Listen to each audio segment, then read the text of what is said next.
Здравейте! Днешното видео е на тема отношения. Вероятно някои имат нужда да разберат малко повече за своя партньор. Нека да видим как го виждате вие, вашия партньор. Как го виждате вашия партньор? Като изключително натоварен, сломен от живота, но същевременно бързо действаш с остър ум и действаш по справедливост и победител. Добре, как той ви вижда в живота? Той ви вижда с едно любящо, чисто сърце, грижаща се за околните, едновременно с това действаща, бърза, безпроблемно започваща ново и изключителен работохолик. Добре, нека да видим сега какъв е реално мъжа, какъв е реално партньора. Не във вашите представи, а такъв какъвто е по своята същност. Двойствен е, изцяло материално насочен, или поне на този момент, на този етап от живота го интересуват финанси. Уме добре да се договаря с хората, да се кооперира, и да лавира, за да постигне своето. Но също така и добра душа дава на тези, които имат нужда. И по-скоро съдбата го дава като един нов шанс за някои хора. Било то за победа или за нещо ново в живота. Добре, нека да видим за дамата.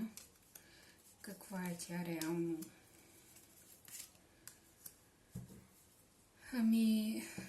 Тя е ресурсна жена с изключителен потенциал, умееща от нищо да направи нещо и да го преумножи. Изключително много държи на семейството, на стабилността, на това по-младите около нея да са добре, също т.е. поколението около нея.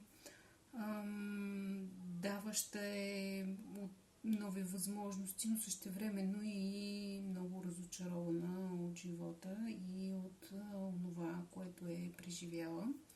Добре, нека да видим каква карта ще се падне за партньора като послание от картите на Дорин Върчо. За него е да се освободи и отново да върне контрола в живота си. А за дамата посланието е обвързване, че любовният живот е прераства на едно по-високо ниво на обвързване. Добре, и нека да видим какво ще каже Ленорман за вашата връзка, основни акценти между вас за напред.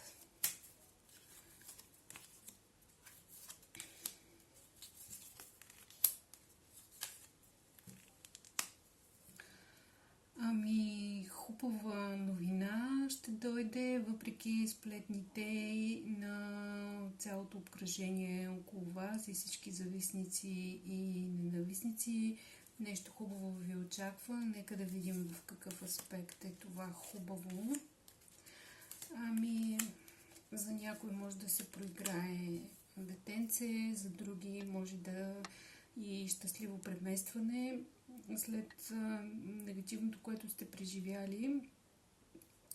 За други може да се проиграе като нов проект, някакво ново нещо съвместно, което да реализирате и да ви отведе до дълготрайни перспективи, които да са благополучни за вас.